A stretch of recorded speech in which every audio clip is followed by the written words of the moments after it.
Jeeps. So say you want to go out and take your Jeep out, and maybe you want to go four-wheeling or something, and you want to lower the tire pressure down, or maybe you just have a low tire, or you need to fill it up. What do? You can find a gas station, pay a quarter or whatever, or you can go out and buy an air compressor. And this is something that a lot of people will use to take with them so that they can air down out in the field, and then they can air themselves back up.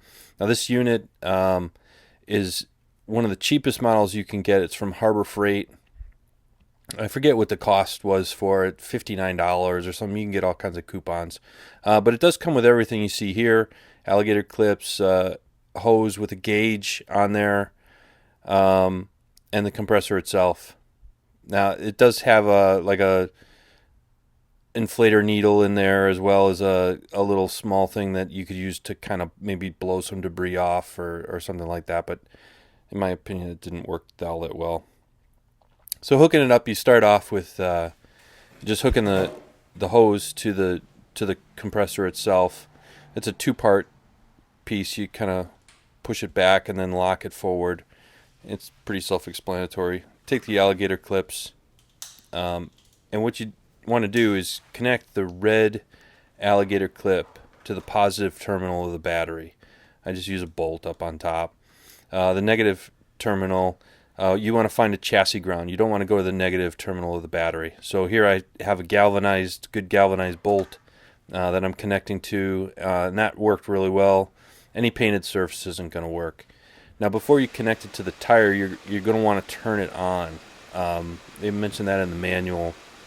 I'm not sure if you connected it, if it would backfeed air through the compressor. I don't know if that's bad for it or what, but they do mention to do it first.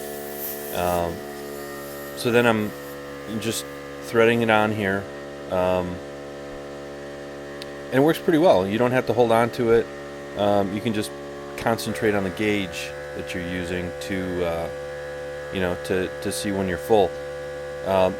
My tires are 37 PSI, and this goes from about 10 PSI to 37 PSI in about 3 minutes. It was actually as fast to pump it up with this compressor as it was to let the air out with a little, like a pin or like a little device to do it. So I'm actually pretty impressed with this. The only problem I have is it does get hot, but that's the physics. You're compressing air, and it's creating a lot of heat. The place underneath the handle gets really hot. So if there's metal there, you do not want to touch it after you've done it. I did 2 tires in a row. It got pretty hot. I let it sit between the time I did it for the other 2 tires. I gave it probably 15 minutes to cool down, and that seemed enough. It's relatively cool. As you can see, it's snowing here in Chicago. But a good little unit, cheap.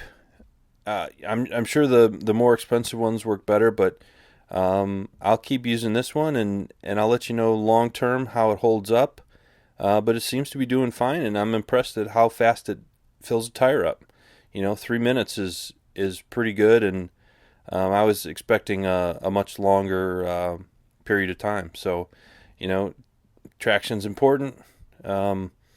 This little unit will help out in the field, airing your tires up. So, thanks for watching.